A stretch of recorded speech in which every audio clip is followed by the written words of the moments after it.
Bonjour, l'espace, nouveau rêve d'une génération. La conquête spatiale est-elle une nouvelle frontière, source de croissance au service d'une vie meilleure sur Terre, ou bien un vieux rêve de science-fiction, un peu zinzin, un peu fou, aussi fou qu'inutile? Thème de ce numéro 4 de Génération du D sur Public Sénat, avec un invité qui s'exprime rarement dans les médias et qui a plutôt la tête dans les étoiles, enfin un petit peu loin tout de même, on dira dans la banlieue de la Terre. Bonjour Stéphane Israël. Bonjour. Bonjour, vous êtes le PDG d'Ariane Espace, bienvenue.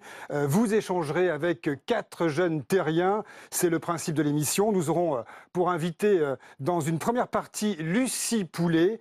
Elle est aspirante astronaute, ou on dit plutôt chez nous en France spationaute, ainsi que Fatoumata Kébé, une future docteure en astronomie. Nous aurons également dans la deuxième partie de l'émission Guillaume Crimpe, qui prépare un master en politique environnementale, et Maxime Puteau, consultant au sein de la société Euroconsult. Nous retrouverons évidemment nos deux experts, Mathias Léridon de Tilder, conseil en communication, et Angèle Malâtre-Lansac du cercle de réflexion l'Institut Montaigne. Voilà pour l'équipage de cette émission très spéciale. Alors, avec vous, Stéphane Israël, j'ai envie de vous poser une première question. Je précise que vous n'envoyez pas dans le ciel, dans l'espace, de vol habité, mais des satellites, et c'est déjà beaucoup.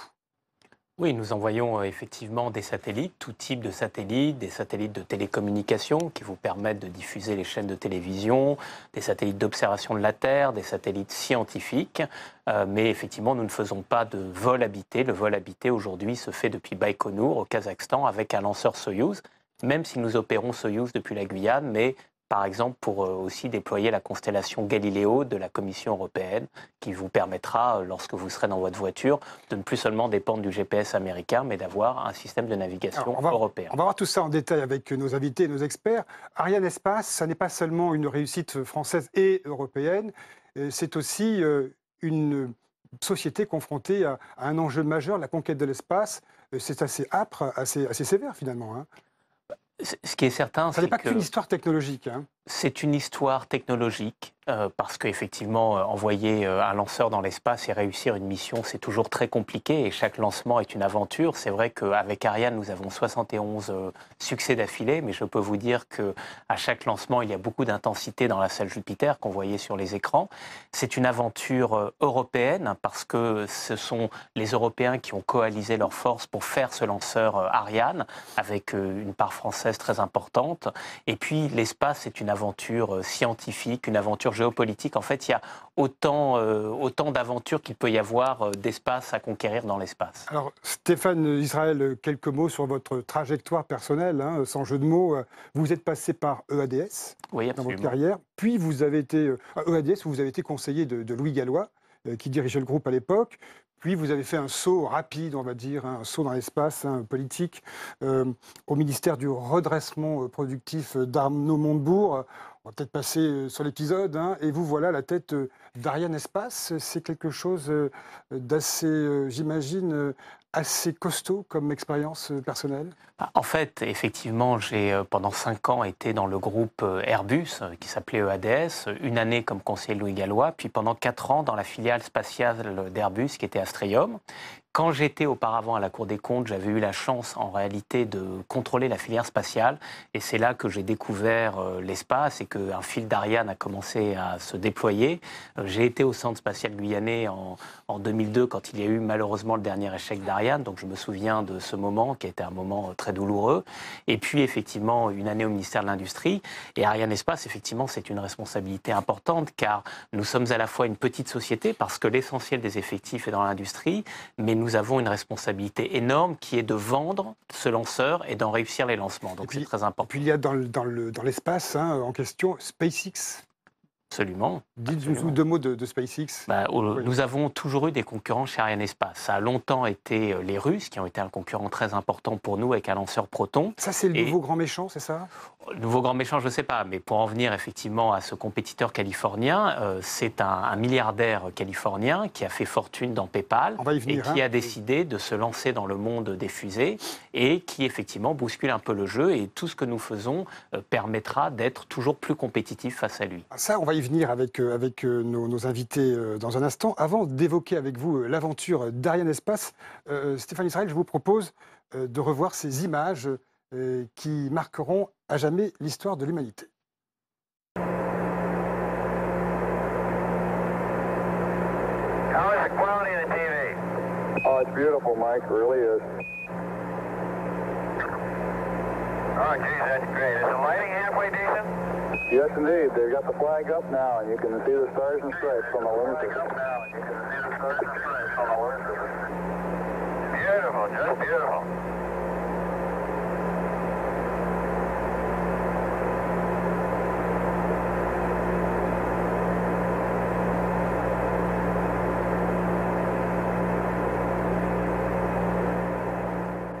Voilà, c'est la première partie de cette émission. Nos invités sont en place. Quelques mots sur ces images quand même, Stéphane Israël. Vous n'étiez pas né à l'époque, hein?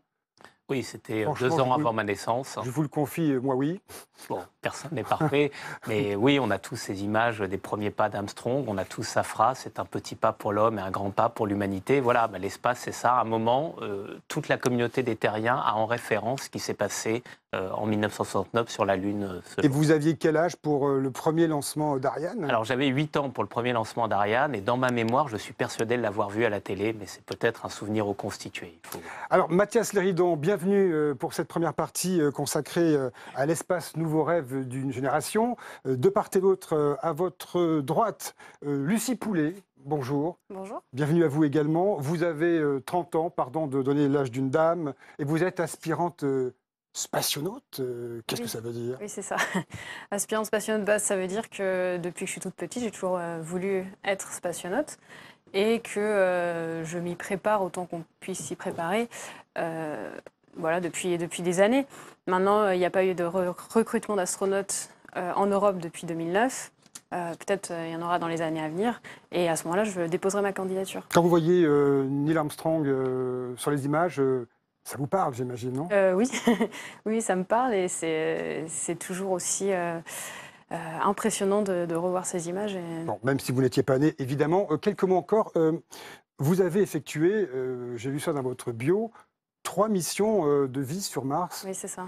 Précise, hein, de simulation, bien sûr. Simulation de vie sur Mars. Qu'est-ce que ça veut dire? Parce que vous préparez une thèse également, allez-y. Alors, oui, je suis en ce moment en thèse à l'Institut Pascal de Clermont-Ferrand, en génie des procédés. Et le but de ma thèse, pour faire simple, c'est de faire pousser des légumes dans l'espace pour nourrir les astronautes, pour des longues missions. Ça rappelle un film, précise Mathias Léridon, il a raison. C'est le Seul sur Mars de Ridley Scott. Donc, des pommes de terre, des carottes, des choux-fleurs. Voilà, des plantes qui seraient nutritives pour des astronautes. Voilà, c'est un peu plus loin que ce que nous propose Arianespace. À vous, Fatoumata Kébé, bonjour. Bonjour. Même âge, hein, et vous êtes, vous, une future astronome. Alors, non, vous n'aimez pas que je vous dise ça. Docteur en astronomie. Pardon, je rectifie. Pas de problème. Et vous êtes spécialisé, c'est assez étonnant, dans les déchets de l'espace. Exactement. Expliquez-nous. Eh bien, il faut savoir que partout où passe l'homme, en général, il pollue derrière lui. Donc, l'homme est parti dans l'espace en 1957 en envoyant pour la première fois Sputnik 1. Et actuellement, donc, il y a une pollution qui est constituée de vieux satellites, de morceaux de fusées et d'autres objets plus petits qu'on appelle débris spatiaux. Voilà. Et comment est-ce que ça marche? On verra ça tout à l'heure dans le cours d'émission, mais vous, l'idée, c'est de trouver les moyens peut-être d'aller récupérer tout ça? Entre autres, mais la première partie de... Vous préparez une thèse, hein, oui. Exactement. La première partie de mon travail, en fait, c'est de simuler des collisions et explosions dans l'espace pour voir combien de débris vont être générés et comment ils vont se mouvoir autour de la Terre. Bon, on va en savoir plus dans un instant. Avec vous, Mathias Léridon, eh bien, premier étage de la fusée, pardon pour ces jeux de mots un peu faciles, la grande mode de l'espace. Oui, le Festival de Cannes vient d'ouvrir ses portes. Ça cartonne. Hein. Voilà. Et l'espace a toujours inspiré l'inconscient collectif, les êtres humains. Il faut savoir que la société Universal, hein, tout le monde connaît cette société de production américaine, elle avait choisi en 1923 une représentation de la Terre vue de l'espace alors qu'il n'y avait pas encore de satellite, Stéphane Israël, pour avoir des vraies vues de ce qu'était cette représentation. Alors aujourd'hui, lorsqu'on regarde Gravity, on a tous les effets spéciaux. Ce qui est très intéressant, c'est que dans l'imaginaire collectif du cinéma, la Lune, ça a d'abord été la première conquête du cinéma, avec Voyage dans la Lune de Georges Méliès, avec l'étoffe des héros dont tout le monde se souvient, avec Apollo 13, la mission de 1970. Il a fallu 25 ans pour qu'il y ait un film sur Apollo 13. Et je rappelle que la Lune, c'est 370 000 km de la Terre. Aujourd'hui, on parle plutôt de Mars, alors avec Mission to Mars, la guerre des mondes. Mars, c'est 228 millions de kilomètres de la Terre. C'est beaucoup plus loin. Hein. Et on a évidemment tout ce qui est les space opéras, c'est la saga de Star Wars, la saga des aliens, et puis la littérature avec Dune de Frank Herbert. Enfin, on voit bien que l'espace a toujours inspiré l'inconscient, les rêves des êtres humains. Moi, je voudrais juste finalement qu'on commence en disant, est-ce que la conquête de l'espace, est-ce que la conquête de Mars, dont on parle beaucoup aujourd'hui, est-ce que finalement c'est un effet de mode, ou est-ce qu'on va au XXIe siècle, avoir une grande aventure humaine qui sera l'aventure de Mars? Stéphane Israël, voilà. Je pense que c'est difficile à dire parce que c'est vrai que spontanément, on pourrait penser que pour les raisons que vous dites, l'éloignement de Mars, il faut savoir que Mars, c'est 9 mois au minimum pour y aller, il faut rester un certain nombre de mois sur place, 9 mois pour revenir. Tout ça peut laisser penser qu'un vol habité vers Mars est quelque chose peut-être qui relève davantage de la science-fiction que de la réalité. Cela demandera plusieurs centaines de milliards, ou en tout cas dizaines de milliards pour mettre au point une telle aventure. Maintenant, quand on écoute la NASA, on voit qu'aux États-Unis, cette perspective devient de plus en plus sérieuse. Donc, vous me permettrez d'avoir une réponse encore un peu dubitative, parce que je pense qu'il y a encore beaucoup de chemin à parcourir, beaucoup d'investissements à faire, mais ce qui est certain, c'est que ça devient une sorte de destination et qui va tirer beaucoup de choses. Et puis, ce qui n'est pas du tout, ce qui est déjà très actif, c'est toutes les missions martiennes, les sondes martiennes, les robots qui se sont posés sur Mars. Donc, d'une certaine manière, l'homme a déjà conquis Mars. Nous avons, vous le savez, des images de Mars. La question, c'est est-ce qu'il va le conquérir physiquement ou est-ce qu'il restera par l'intermédiaire de la machine? Vous trouvez que la littérature et le cinéma vont un peu trop vite? Non, moi je pense que, vous le disiez au début, est-ce que l'espace c'est de la science-fiction ou est-ce que c'est autre chose? Je pense que c'est fondamentalement autre chose, c'est des applications pour tous les jours. Mais quand bien même ça ne serait que de la science-fiction, à savoir de la science et de la fiction, ça serait déjà très utile. Lucie Poulet, vous seriez prête à aller passer 9 mois dans une coque hein, pour aller cultiver des topinambours sur Mars? Ce serait plus que ça, parce que donc il faut entre 6 et 9 mois pour aller sur Mars. Il faut en revenir. Il faut rester Il faut y un petit peu rester. sur la planète, parce qu'après un tel voyage, on a quand même envie de faire des expériences durables sur place. Et ensuite, il faut rentrer. Donc c'est une mission qui durerait entre 2 ans et demi et 3 ans. Mais oui, pas de... Enfin, moi, si problème de demain... radiation solaire, non? Bien sûr. Mais si on me proposait demain, je signerais tout de suite.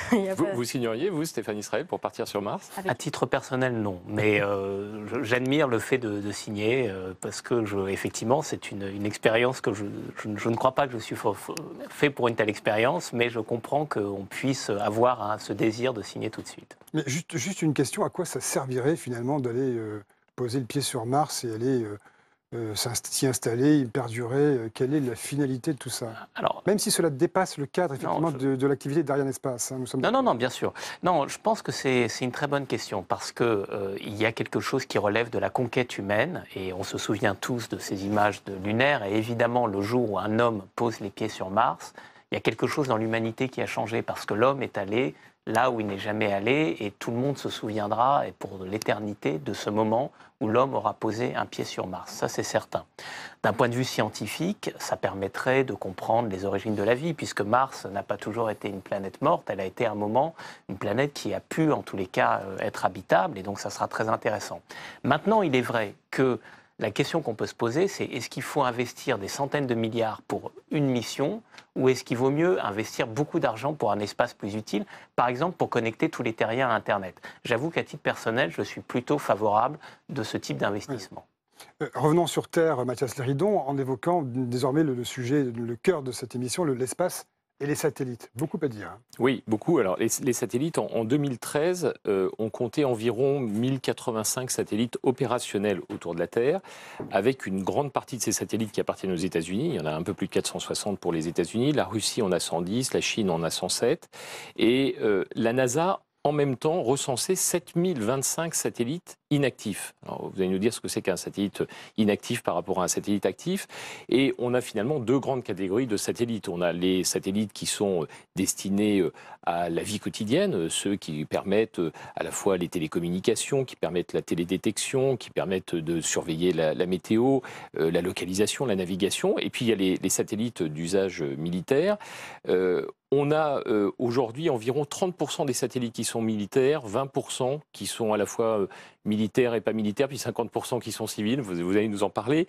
Et finalement, la question qu'on se pose, c'est que les satellites, dans la vie quotidienne, c'est absolument formidable, mais il y a en même temps cette espèce de crainte, alors qui est peut-être une science-fiction, de se dire est-ce qu'on n'est pas dans une société qui va devenir orwellienne, où les satellites permettront de scruter la vie quotidienne de tous les êtres humains toute la journée.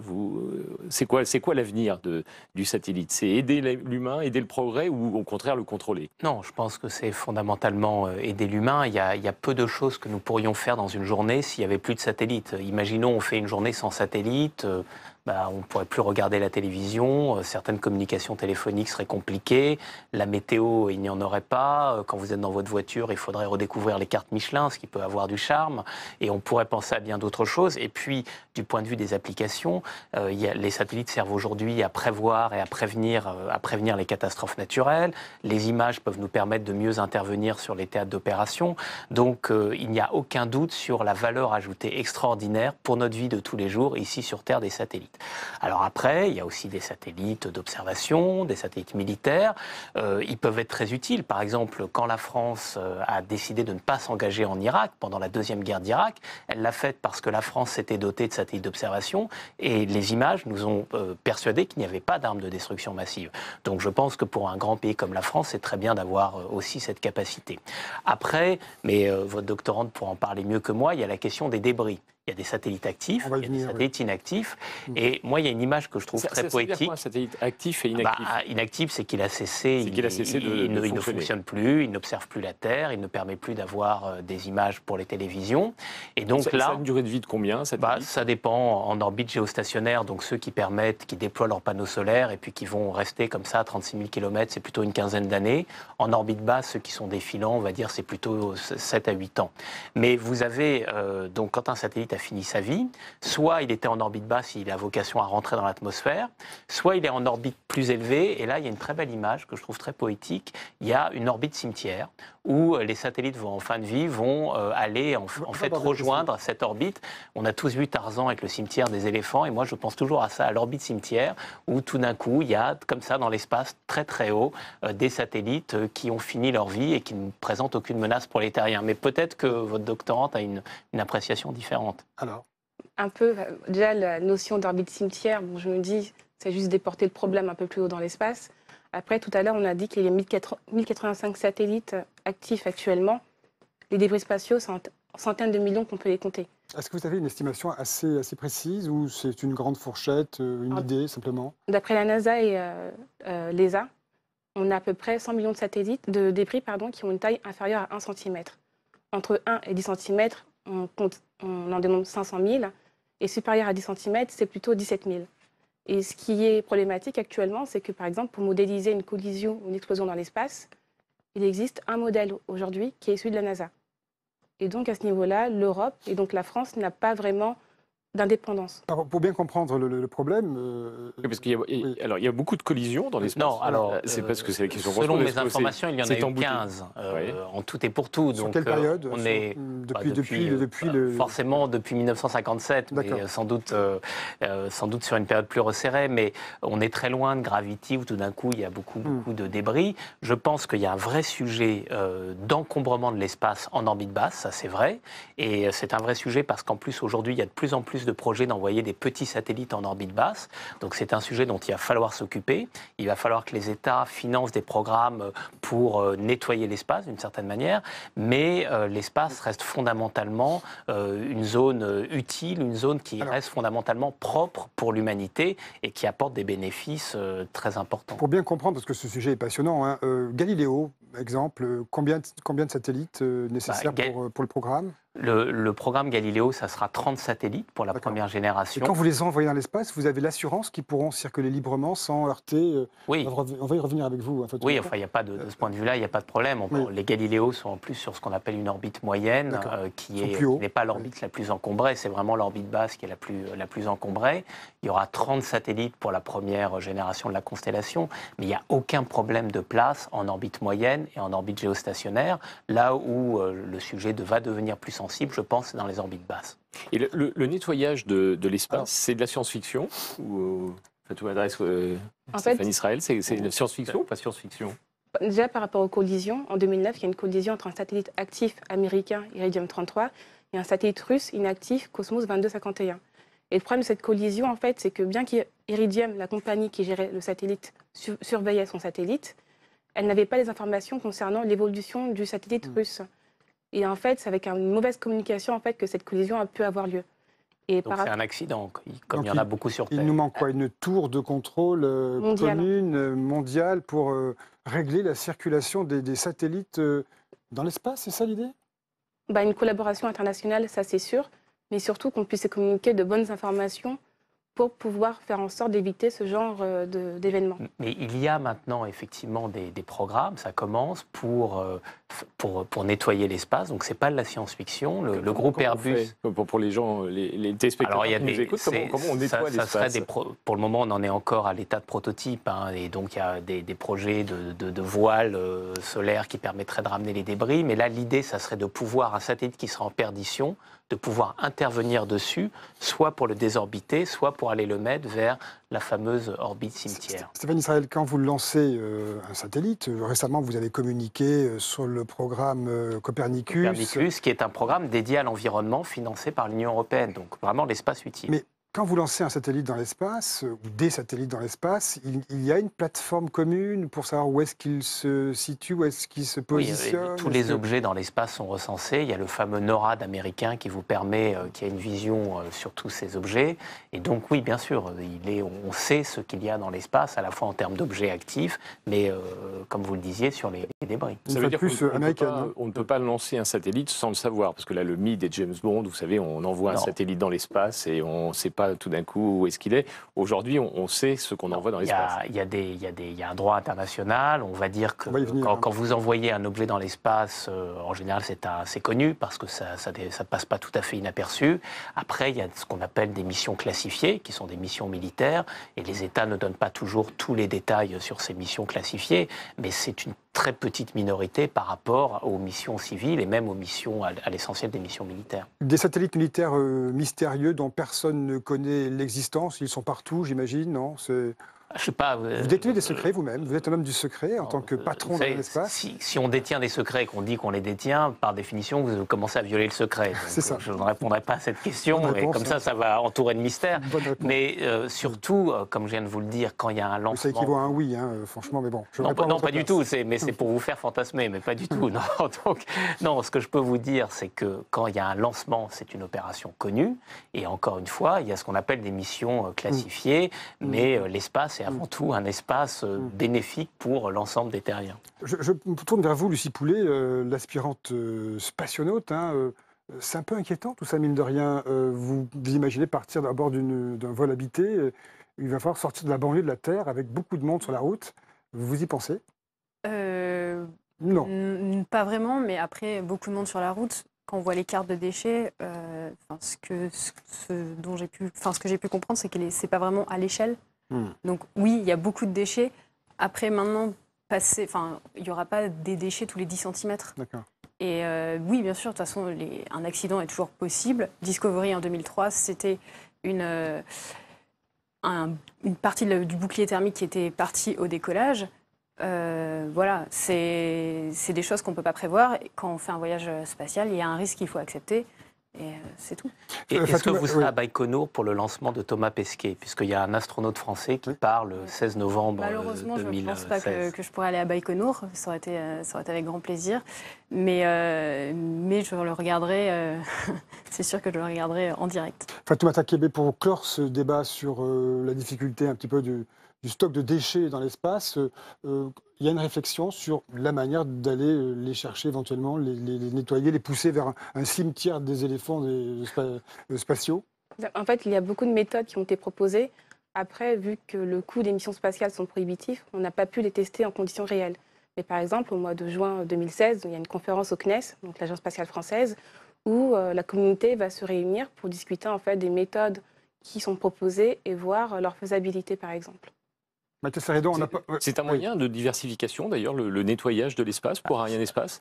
Pour nous, on en est loin aujourd'hui, mais on pourrait, le moment venu, avoir des missions qui ne seraient plus des missions de mise en orbite de satellites, mais de mise en orbite de satellites qui est chargé de nettoyage, oui. Donc ça peut, le moment venu, devenir une mission, mais je crois que ce qui est important à souligner, c'est que la communauté spatiale est très sensibilisée à cet impératif d'avoir un espace propre.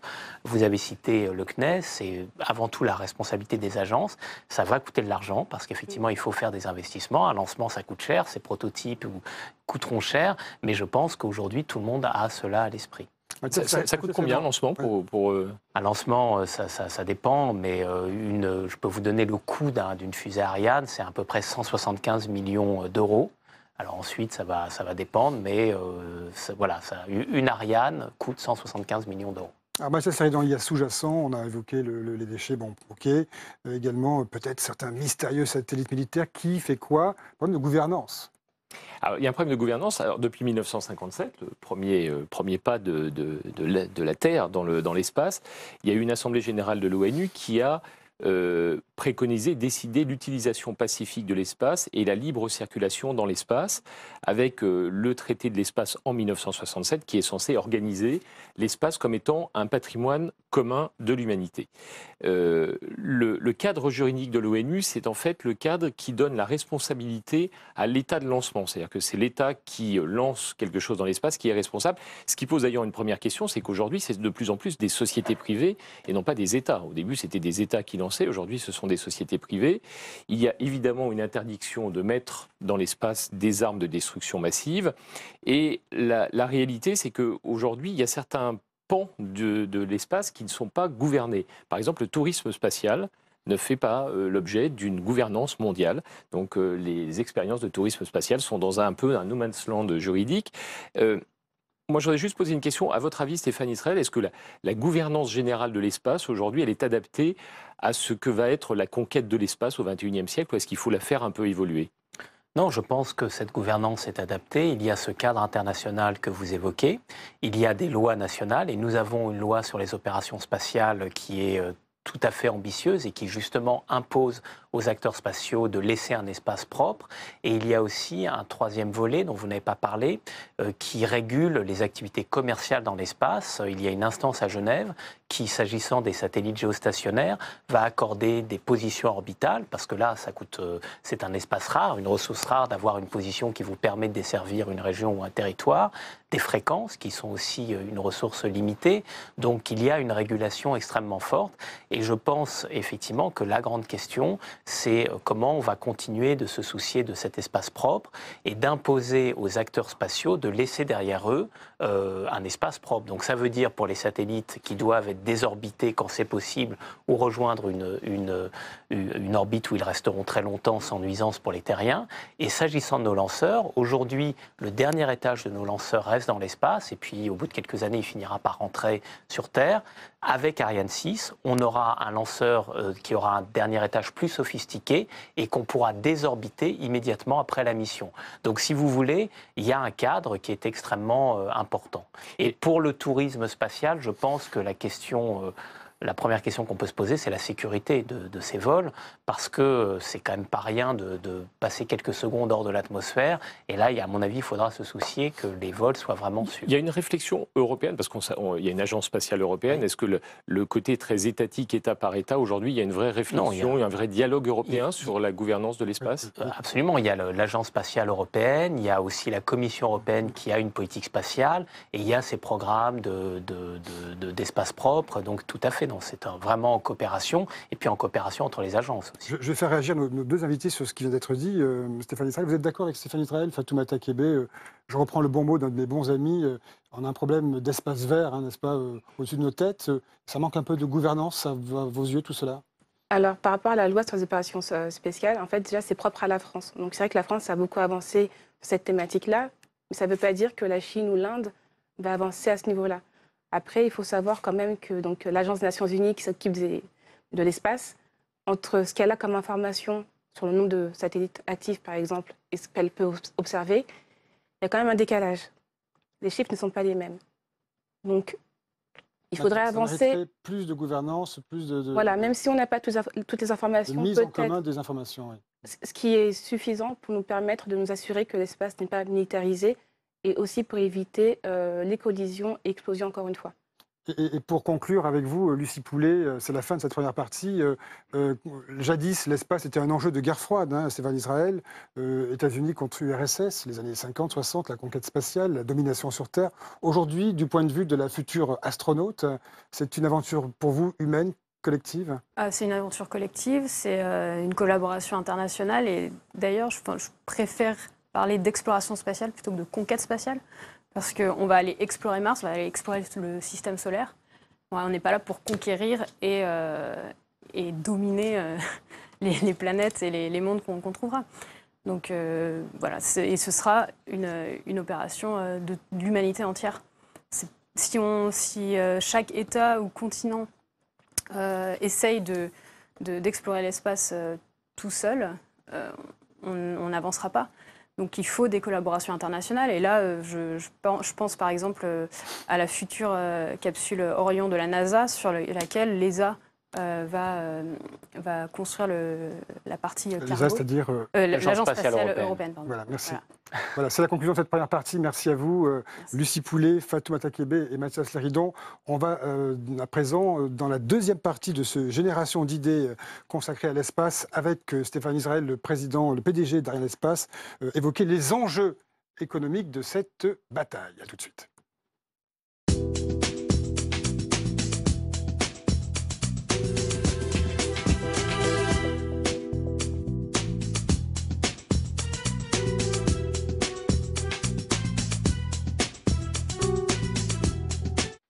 Voilà, et Stéphane Israël sourit en plateau puisqu'il entend un décompte de l'équipe technique. Ça vous rappelle des souvenirs à Kourou, en Guyane. Bienvenue à vous, Angèle Malâtre-Lansac. Vous êtes la directrice adjointe de l'Institut Montaigne et vous avez autour de vous un tandem que je qualifierais de quelque peu, allez, gentiment antagoniste, messieurs, si vous en êtes d'accord. Hein. Oui, je commencerai par vous, Guillaume Krimp. Vous avez 22 ans, vous êtes étudiant au sein d'un master en politique environnementale. Alors vous êtes passé par Sciences Po. Expliquez-nous ça, vous le ferez mieux que moi d'ailleurs. Donc je suis actuellement en master en politique environnementale, en train de rédiger un mémoire sur un philosophe allemand qui s'appelle Günther Anders, qui était critique de la technique et je m'intéresse beaucoup à toutes les idées de la décroissance que j'ai pu étudier notamment à Sciences Po. Du coup. Alors vous êtes un peu l'animal un peu opposé au progrès, à la croissance Non. Opposé à la conception classique du progrès, il me semble qu'on associe, je pense de façon assez dogmatique, souvent à la croissance économique, à l'amélioration technologique. Et il me semble qu'il y a beaucoup de réflexions à avoir sur ce qui est dogmatique ou ce qui s'impose comme une vérité absolue aujourd'hui. Je précise que vous participez aux Nuits debout. Oui, à Paris. Vous êtes un des organisateurs des Nuits debout. Vous faites partie, on ne sait pas trop qui organise. Je fais partie d'une des commissions de Nuit debout, oui, effectivement. Et est-ce que, puisque ça se passe la nuit, vous avez sans doute le regard tourné vers le ciel, non, est-ce que l'espace est un sujet... La pollution atmosphérique nous empêche malheureusement d'observer les étoiles. Bonne réponse. Voilà. Et est-ce que l'espace est un des sujets évoqués, notamment lors de ces nuits de réflexion ? peut-être dans d'autres commissions auxquelles je ne participe pas, mais j'y reviendrai plus tard. Il me semble que ça reste un sujet qui est quand même celui d'une minorité, même chez les jeunes, mais on pourra en discuter plus tard. Alors, Maxime Puteaux, vous avez 26 ans et vous êtes consultant chez Euroconsult. Qu'est-ce que Euroconsult? C'est un cabinet de conseil spécialisé dans les questions économiques liées aux activités spatiales et à ce titre, nous conseillons tous les acteurs de l'industrie. Et mon domaine de spécialité est les petits lanceurs et les satellites. Ah, c'est très précis. Vous êtes, vous, un pro-espace, grosso modo. Oui, je peux me Vous avez été décrire choisi comme pour ça, hein, donc je vous rassure. ça. Je rentre dans le costume, oui. Et que pour vous, c'est une sorte de terre nouvelle, bénéfique pour les terriens. Quelle est la vision que vous avez de cet espace aujourd'hui? Je pense que l'espace a deux visages. Vous avez déjà abordé le sujet de l'exploration, qui est un petit peu la locomotive emblématique qui draine beaucoup d'attention.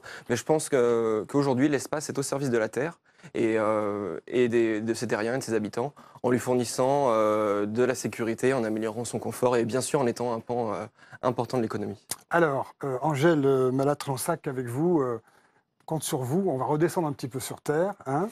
On va parler des enjeux budgétaires et économiques. Est-ce que, au fond, s'il s'agit d'un investissement indispensable pour la bonne marche de l'humanité, Stéphane Israël va nous éclairer là-dessus, ou est-ce qu'il y a un peu une part de gaspillage dans tout ça? J'aimerais revenir effectivement sur des considérations un peu plus terre à terre et parler des enjeux budgétaires. Alors malgré la crise, on voit que les budgets consacrés à l'espace ne baissent pas, hein. Le premier contributeur, c'est évidemment le géant américain, les États-Unis, avec 40 milliards de dollars chaque année dans la politique spatiale. Toujours eux, hein, Stéphane Israël, hein, toujours les Américains devant, hein, toujours. Oui. Les Américains jouent un rôle important, mais l'Europe s'en sort pas mal. L'Europe s'en sort pas mal, mais on reste quand même assez modeste, avec entre 6 et 7 milliards par an. Alors la France a un rôle tout à fait essentiel, hein. On est le premier budget, autour de 2 milliards d'euros. Alors en valeur absolue, on peut se dire c'est énorme, c'est des chiffres considérables. Après, il faut évidemment relativiser un peu les choses. Par rapport au PIB américain, on n'est qu'à 0,3% du PIB. Par rapport au PIB français, c'est 0,1%. Donc on reste sur des masses assez petites. Pour comparer par exemple avec la politique de santé, mettons, on est à 250 milliards d'euros par an. En France, 2 milliards d'euros sur l'espace. Donc on est vraiment sur des enjeux assez petits. Alors, la politique spatiale est-elle un levier de croissance? Moi, j'aimerais demander, est-ce que c'est vraiment prioritaire d'investir du budget dans la politique spatiale et pourquoi? À l'évidence, et pour plusieurs raisons. D'abord, ce sont des emplois directs en France, en Europe.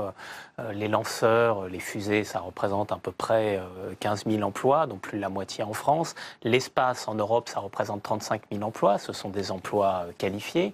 Quand vous allez en Guyane, la base spatiale, elle génère 1700 emplois. Et pour le territoire guyanais, c'est absolument décisif d'avoir cette activité. Ça, je dirais, c'est en termes d'emploi. En termes de technologie, grâce à l'espace, vous maîtrisez des technologies qui vont être très utiles aussi pour l'aéronautique civile. C'est pas un hasard si ce sont à peu près les mêmes groupes qui, à un moment donné, font des avions, des fusées, des satellites en Europe comme aux États-Unis. Et puis surtout, l'espace sert fondamentalement à deux choses, à approfondir notre connaissance dans l'univers, et ça permet à l'homme de se situer dans l'univers, je dirais, de façon laïque, sans avoir de référence à un au-delà ou à je ne sais quel dieu, et c'est un savoir fondamentalement laïque et partagé qui est commun à tous les terriens, et je crois que ça c'est très important de comprendre notre place dans l'univers. Et la deuxième chose, c'est que l'espace utile, c'est vraiment l'espace de tous les jours. Vous disiez que l'espace était réservé à une minorité. Allumer une télévision, se déplacer en voiture, bénéficier de prévisions météo, si c'est l'apanage de quelques happy few, on ne doit pas vivre tout à fait sur la même planète. L'espace, tous les jours, sert à des millions, et je dirais même à des milliards de terriens. Et demain, il faudra que ce soit encore davantage. Et la grande conquête de l'espace, ça sera quand les satellites permettront à tout le continent africain, à tout le continent indien, d'être connectés. Et là, vous verrez à quel point l'espace est un facteur de progrès pour l'humanité. Répondez, Guillaume Crimp. Vous avez un téléviseur, un téléphone portable? Je dispose d'un téléphone portable, bien comme beaucoup de personnes actuellement. Et quand je parlais d'une minorité concernée par ces projets-là, je ne voulais pas dire une minorité qui peut profiter des avancées qui ont pu être mises en place grâce à des projets spatiaux. Je voulais plutôt dire dans le sens de est-ce que des projets spatiaux peuvent fédérer une jeunesse, par exemple. Et bien que ces projets-là aient une influence au quotidien, il me semble qu'il y a quand même une inconscience collective de cette présence de l'espace dans le quotidien, qui est, comme vous l'avez dit, très présente finalement. Et moi, ce qui me gêne par rapport à cet état de fait, c'est finalement que quelque chose s'est imposé dans notre rythme de vie, dans notre quotidien, c'est-à-dire l'utilisation du téléphone portable, du GPS, la télévision, sans qu'on ait été au préalable averti de l'infrastructure gigantesque que ça allait générer.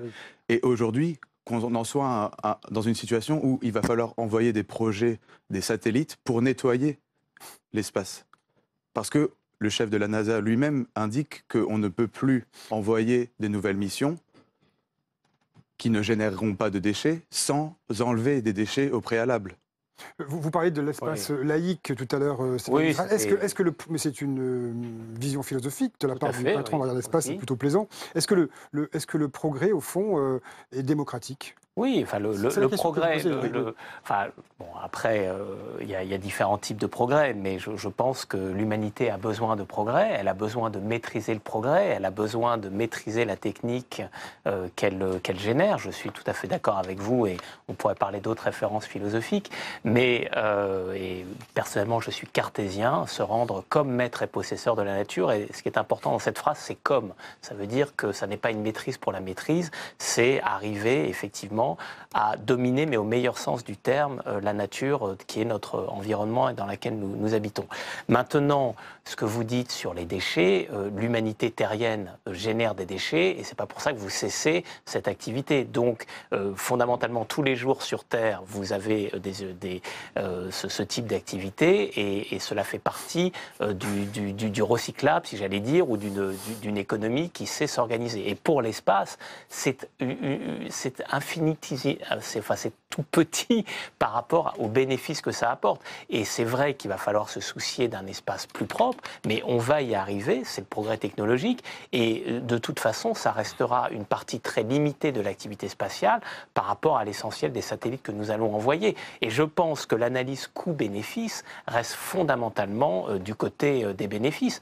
Et quand vous disiez on ne savait pas, si, je crois qu'on sait qu'il y a des satellites, on sait qu'il y a des lancements, et je crois que ça fait partie du rêve, et je pense que c'est un rêve qui est fédérateur. Et comme le disait la candidate astronaute, l'espace est fondamentalement un monde de coopération. Sur la station spatiale, en ce moment, vous avez des Russes, des Américains, des Italiens, je crois, qui sont en train de se parler, alors que vous savez que sur Terre, parfois, c'est un peu plus compliqué. Et même au pire temps de la guerre froide, les Russes et les Américains se parlaient à travers l'espace. Il n'y a pas d'espace sans coopération, et s'il y a bien un monde où il n'y a pas de frontières, c'est celui-ci. Donc je crois que c'est une des vertus supplémentaires de l'espace. Oui, il se parlait même dans le film de Stanley Kubrick 2001, Le Sud de l'espace. Oui. Guillaume Crempe, je voudrais votre avis aussi là-dessus sur la question, Maxime, plutôt. Oui, un mot encore. Alors, moi, effectivement, je voudrais juste réagir à l'idée de coopération dans l'espace qui est effectivement symbolisée par la station internationale, notamment, il me semble. Mais moi, je vois l'espace aussi de plus en plus comme un espace de concurrence. Je veux dire, ça a été notamment le thème de la première partie de cette émission.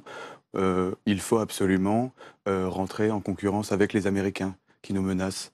Je pense qu'on est aussi dans cette dialectique-là quand on parle de l'espace, et pas seulement dans cette espèce d'utopie internationale de coopération et qui reste, il faut quand même le dire, limitée. Les deux aspects coexistent, en fait, un monde où il y a à la fois de la coopération et de la compétition, c'est un monde très heureux, et je pense qu'on a besoin des deux pour faire avancer l'homme. Comme dans le monde du sport, c'est ça? Comme dans tous les mondes. Et puis après, il faut faire un savant dosage. Et la coopération, c'est très, très important. Maxime, plutôt, vous êtes moins stressé que Guillaume Crempe sur ces questions, j'imagine? Oui, c'est-à-dire que notre position, c'est que l'espace, on ne dépense pas beaucoup dans l'espace. Et l'espace a généralement énormément de retombées pour l'économie. On estime qu'un euro investi dans les activités spatiales génère un effet de levier de 20 euros en aval. Et par habitant, l'espace ne coûte pas bien cher. Aujourd'hui, le budget du CNES par habitant est d'à peu près 30 euros. Si vous prenez la mission scientifique emblématique Rosetta, où l'Europe s'est posée sur un astéroïde, à l'autre bout du système solaire, le coût par Européen était de à peu près 3,50 € quand un ticket de cinéma nous avons contribué à 3,50 € par Européen, à côté d'un ticket de cinéma pour aller voir Interstellar ou Seul sur Mars, qui doit être à peu près de 8 ou 10 euros. Donc l'espace ne coûte pas beaucoup, et génère des emplois, comme M. Israël le disait, mais aussi génère énormément de services. En 2014, nous estimons que l'économie spatiale mondiale, commerciale, a généré 230 milliards de dollars. Et ces euros ne sont pas dépensés dans l'espace, mais ils bénéficient, il y a des retombées sur Terre, ils bénéficient à l'économie et ils génèrent des emplois, créent de la croissance. Et l'espace est vraiment, à travers des missions publiques, comme la mission Copernicus, qui est financée par la Commission européenne, au service de l'environnement, du développement durable. Nous avons envoyé, il y a quelques semaines, les satellites Sentinelle de ce programme. Ces satellites vont nous permettre de surveiller les forêts, de surveiller le couvert végétal. Ils vont nous aider à mieux intervenir après les catastrophes naturelles. Donc, il y a cette dimension vraiment de bien public de l'espace. Et il y a cette dimension commerciale à travers nos clients, les opérateurs privés, les chaînes de télévision, les télécommunications, mais qui, là encore, participe quand même, pour l'essentiel, d'une amélioration de la vie sur Terre. Donc, et enfin, c'est vrai que les sommes investies par rapport aux bénéfices sont très limitées. Prenez une autre filière pour laquelle j'ai plutôt de la sympathie, le nucléaire, c'est beaucoup plus d'argent, mais ça n'a strictement rien à voir. Donc en fait, l'argent qu'on met dans l'espace est un investissement assez limité, me semble-t-il. Angèle, je vais un peu bouleverser votre ordre de marche, puisqu'il était question de l'emploi finalement. Peut-être on en vient tout de suite. Allez, vos lumières. Très intéressant, en fait, vous disiez 15 000 emplois, je crois que sur la planète, c'est à peu près 1 million d'emplois. Est-ce qu'on sait distinguer les emplois directs des emplois indirects? Et puis, est-ce qu'aujourd'hui, vous trouvez, sur le marché de la formation française, les jeunes dont vous avez besoin? Est-ce que vous avez l'impression que les formations sont adaptées? Comment on fait pour attirer des talents français et internationaux dans votre secteur d'activité? Puis d'abord, quels sont les emplois, au fait, que vous générez? Ce sont des emplois d'ingénieurs, pour l'essentiel. Dans le monde spatial, on va dire, souvent dans les entreprises spatiales, vous avez 70% d'ingénieurs. Après, vous avez aussi des emplois davantage qui sont liés au commerce, parce que c'est une activité où il y a beaucoup de ventes à faire. Vous avez de la finance, enfin, vous avez tous les métiers. Vous avez des emplois liés à la communication. Quand on très qualifiés?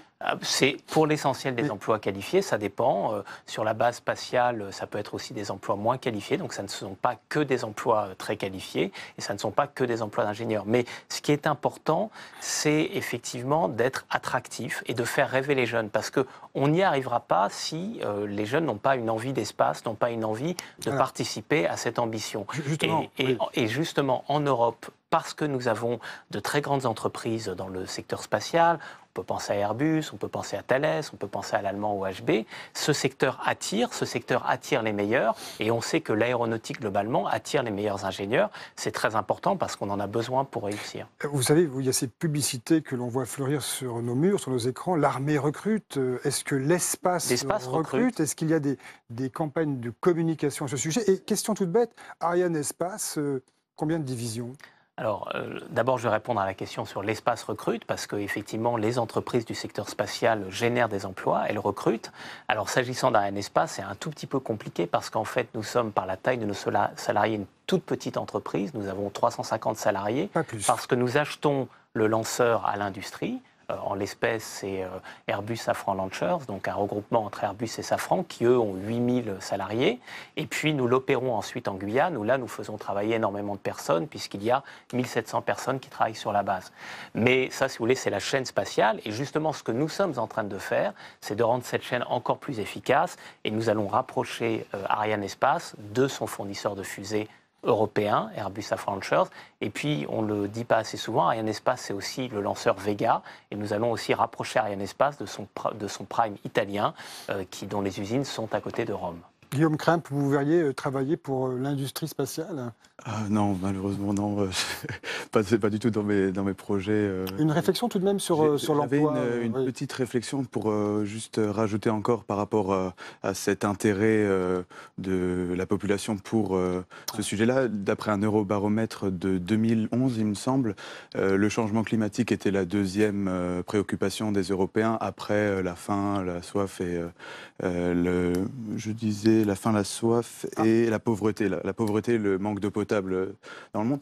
On se plaint d'un budget qui ne serait que de 2,1 milliards d'euros, il me semble, en France pour l'investissement dans la recherche spatiale. Juste pour contraster avec cet Eurobaromètre, on est à moins d'1 milliard d'investissement pour soutenir les réfugiés. Et moi, je pense que dans une société où on privilégie la croissance d'une recherche spatiale 2 fois plus que l'aide internationale, alors même que la population s'exprime dans les sondages comme plus préoccupée par ces problèmes-là. C'est quelque chose qui me semble à débattre. Je pense qu'il faut bien comprendre. Maxime Puteaux, c'est que répondra à la question sur l'investissement spatial bénéficie à de nombreux terriens. L'imagerie radar, vous pouvez surveiller les dégazages sauvages en haute mer et venir cueillir les pollueurs-payeurs dès leur arrivée au port. Vous pouvez faire de l'agriculture de précision, c'est-à-dire réduire les pesticides et augmenter les arrosages là où c'est nécessaire. Vous pouvez surveiller les feux. Je pense qu'en Alberta, au Canada, ils sont bien contents de pouvoir avoir une vue globale. Avec l'espace, vous ouvrez votre horizon. Et au service, au nom du confort et de la sécurité de terrien, je pense que c'est essentiel. Il y a des retombées. Il y a des retombées. En Syrie, on identifie les dommages à Palmyre grâce au satellite, parce qu'on ne peut pas s'y rendre. On identifie aussi les charniers quand il y a des génocides. Oui, je pense que l'espace peut être utile aussi pour des causes humanitaires, comme vous l'avez dit, et ça peut être très utile aussi pour mieux gérer aussi les flux de réfugiés, mais dans un sens tout à fait positif, parce que ça peut permettre de mieux comprendre ces flux et peut-être donc de mieux organiser les réponses de façon coopérative. Et puis vous parliez du réchauffement climatique. La France l'an dernier a lancé 2 projets de satellites, Microcarbe qui va permettre de surveiller les émissions de carbone depuis l'espace, et Merlin avec nos amis allemands qui va permettre de surveiller le méthane. Moi, en fait, ce que j'ai envie de vous dire, c'est que je pense que c'est pas un bon thème pour un décroissant. Enfin, je veux dire, je pense qu'on peut être décroissant et pro-espace, et je suis persuadé que dans quelques minutes, ça sera votre cas. Je suis venu ici pour avoir un consensus. Mais je sais pas, je vous le dis de toute façon. Justement, pour moi, l'idée de cette espèce d'encombrement de l'espace va nécessiter de se rapprocher seulement des satellites qui auraient pour but d'analyser les problèmes climatiques. Parce qu'on ne peut pas pouvoir envoyer des satellites pour des touristes, envoyer des missions spatiales pour satisfaire des touristes, pour une croissance qui a des effets sur le climat, si on a un espace qui est de plus en plus encombré. Il faut que l'espace reste un bien commun, un espace propre, et il faut donc continuer d'investir pour cela. Et moi, je suis tout à fait d'accord avec vous. Il faut privilégier l'espace utile aux terriens et pas l'espace utile à quelques-uns. Donc, s'agissant du tourisme spatial qui peut aussi avoir son intérêt, il se trouve que nous n'en faisons pas. Notre priorité, c'est d'envoyer des satellites utiles pour les terriens. Angèle, thème suivant avec vous. Vous vouliez évoquer le problème. Alors moi j'aimerais bien parler d'Europe. On en a parlé un petit peu dans la première partie avec l'Agence spatiale européenne qui a été créée en 1975. Les enjeux de souveraineté finalement. Oui. Et des enjeux de souveraineté évidemment. On parlait est-ce qu'on est dans la compétition, est-ce qu'on est dans la coopération. On est évidemment dans la souveraineté avec l'espace. L'Agence spatiale européenne, c'est 4 pays qui la financent. Alors la France évidemment premier contributeur. Un peu plus de 4. On a Allemagne, Italie, Royaume-Uni. Bon, ça couvre 90% du budget, on va dire. Donc là, on est, même si on parle d'Europe, on est quand même sur un petit cercle. Pourtant, en matière spatiale, il faut vraiment raisonner à l'échelle européenne. On ne peut pas être tout seul face aux Américains, aux Russes, aux Chinois qui sont très forts. On pense aussi au projet Galileo, dont on a beaucoup parlé en première partie. Nous avons un lancement Galileo la semaine prochaine. Donc. Voilà, ça doit permettre de retrouver une autonomie par rapport aux États-Unis, au système de GPS qu'on utilise tous. Alors, il y a eu beaucoup de critiques sur Galileo. Ça a été un peu lent, il y a eu des surcoûts, etc. Mais on est quand même sur un enjeu qui n'est pas qu'un enjeu de business, qui est vraiment un enjeu de souveraineté, un enjeu d'autonomie. Alors aujourd'hui, sur l'Europe, on est un peu en panne de projet. On peut se dire que l'Europe va mal, qu'on n'a pas forcément de sens. Est-ce que l'espace, ça pourrait être quelque part, le 21e siècle, une communauté européenne de l'espace? On se construit autour d'une politique industrielle nouvelle, qui est celle de l'espace, qui pourrait faire rêver un peu les jeunes et qui pourrait donner quelque part du sens et de la dynamique en fait au projet européen. Oui, tout à fait. Je pense que c'est aussi un des intérêts de l'espace, c'est que les Européens ont besoin de coopérer pour mener des politiques spatiales ambitieuses. Et l'espace, c'est à la fois ce rêve technologique et ce rêve de souveraineté partagée au meilleur sens du terme et de coopération. Et il est évident que la dimension européenne, ça fait partie de l'ADN de chacun des acteurs du spatial. Quand vous êtes dans le spatial, vos interlocuteurs au quotidien, c'est des Allemands, des Italiens, des Belges, des Suisses qui sont dans les armes et pas dans... Tout le monde, et on arrive à mobiliser tout le monde et il faut toujours fédérer davantage les énergies. Et tous les projets que nous avons sont des projets européens. Le lanceur Ariane 6 sera évidemment fait aussi au sein de l'Agence spatiale européenne, avec quelques pays phares. Et nous, comme je vous le disais, nous opérons aussi le lanceur Vega, et pour cela, nous avons besoin de beaucoup travailler avec les Italiens. Donc, à l'évidence, il n'y a pas d'espace, il n'y a pas d'ambition européenne, et c'est vraiment l'Europe qui marche. C'est, vous l'avez dit, l'Agence spatiale européenne fondée en 1975. On ne va pas trop rentrer dans les détails, mais la Commission européenne qui, depuis le traité de Lisbonne, a elle-même une politique européenne. Elle a 2 grands programmes phares, Galileo et Copernicus. Galileo, on connaît les retombées, enfin, on a une idée d'à quoi ça va servir. Galileo, ça va permettre de géolocaliser. Il y a déjà un GPS qui fonctionne vous bien. Vous pouvez être dans le tout américain, mais vous pouvez aussi avoir une ambition européenne. Ce sera la même chose. D'abord, les systèmes seront interopérables, donc ils vont s'aider mutuellement. Et il y a d'autres systèmes de navigation régionaux. Il y a un système chinois, il y a un système indien, il y a un système russe.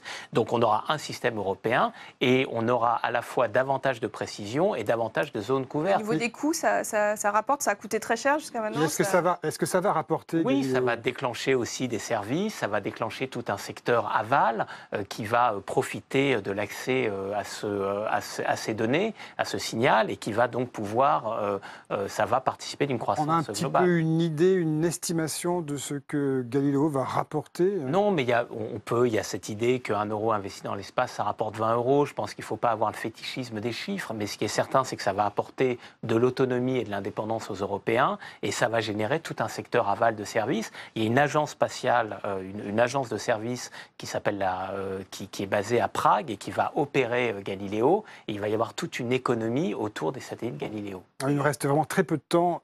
Juste une question avec vous à évoquer, Angèle, c'est sur la part croissante du privé. On évoquait tout au long de l'émission évidemment la concurrence, SpaceX, vous évoquez tout à l'heure, également le tourisme spatial. Quelques données là-dessus.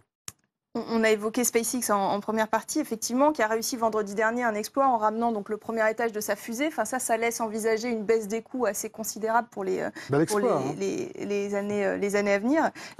On a une importance croissante quand même du secteur privé, avec tout le secteur du New Space dont on parle beaucoup, qui s'est développé dans les années 90. Elon Musk, évidemment, emblématique, mais on a aussi Jeff Bezos, le cofondateur d'Amazon, qui a créé Blue Origin, donc, dont le rêve est d'envoyer des touristes à la frontière de l'espace, pour schématiser. Où on a encore James Cameron, vous savez, le réalisateur de Titanic et d'Avatar, qui, avec le cofondateur de Google, a créé l'entreprise, enfin, a financé l'entreprise Planetary Resources, dont l'objectif clairement affiché, c'est d'aller explorer et surtout exploiter les minerais dans les astéroïdes. Et puis, les États-Unis, donc Barack Obama a signé à la fin de l'année dernière le Space Act, qui autorise justement les entreprises à avoir un droit de propriété sur ces minerais. Donc, est-ce qu'on est là dans une logique de prédation et comment on va inventer un nouveau mode relationnel public-privé pour la conquête spatiale? Et votre réponse sera le mot de la fin de cette émission, Stéphanie. Prédation, certainement pas, parce qu'aller trouver des minerais de fer, par exemple, sur les astéroïdes, on a encore beaucoup d'étapes, et je pense que là aussi, les ressources sont vastes, donc on y arrivera sans être dans une logique de prédation. Et ce qui est certain, c'est qu'aujourd'hui, on va avoir un nouvel équilibre entre le privé et le public en matière spatiale. Il faut absolument qu'il y ait des investissements publics, parce que l'espace, c'est un bien public, mais c'est une très bonne nouvelle qu'il y ait de plus en plus d'investisseurs privés qui s'intéressent à l'espace. Ça en Europe aussi, ou c'est très américain? Ça commence en Europe, et dans le domaine des petits lanceurs, il y a beaucoup d'investisseurs privés intéressés, donc on sent qu'il y a quelque chose qui est en train de frétiller en Europe, et c'est une très bonne nouvelle. Et l'espace américain vous fait sourire, toujours. SpaceX vous fait un peu grincer des dents. Non, c'est pas, ce compétiteur californien ne me fait pas grincer des dents. Je vais vous dire, c'est une boutade, c'est que lui consacre toute une partie de son énergie à revenir, et nous consacrons toute notre énergie à aller en haut. C'est une différence. Maintenant, il a réussi cette mutation technologique. Il y a encore beaucoup de points d'interrogation autour des lanceurs réutilisables. Malheureusement, les précédents de la navette n'ont pas été très convaincants, mais les Européens y sont attentifs, et nous avons déjà, au-delà d'Ariane 6, des projets avec un moteur extrêmement peu cher qui serait potentiellement réutilisable. Donc la course est là. Là, il y a beaucoup de compétition et pas tellement de coopération. Et on est dans la course, et on est bien décidé à continuer de faire la course en tête. La prochaine marche, en quelques secondes, pour Arianespace La prochaine marche pour Arianespace, c'est le 24 mai, le lancement Galileo pour l'Union européenne en coopération avec les Russes, avec Soyouz. Et en 2020, premier lancement d'Ariane 6 retrouvons-nous à ce moment-là. Voilà, c'est la fin de cette émission. Merci à vous, Angèle, d'avoir été avec nous sur ce plateau, avec à vos côtés Guillaume Kremp, qui j'espère aura été convaincu, partiellement séduit par tout ça, et Maxime Puteaux, merci. Merci à vous également, Stéphane Israël. On va suivre de très près les aventures, les prochaines d'Ariane Espace. Et moi, pour ma part, je vous donne rendez-vous sur Public Sénat pour une prochaine édition de Génération d'idées.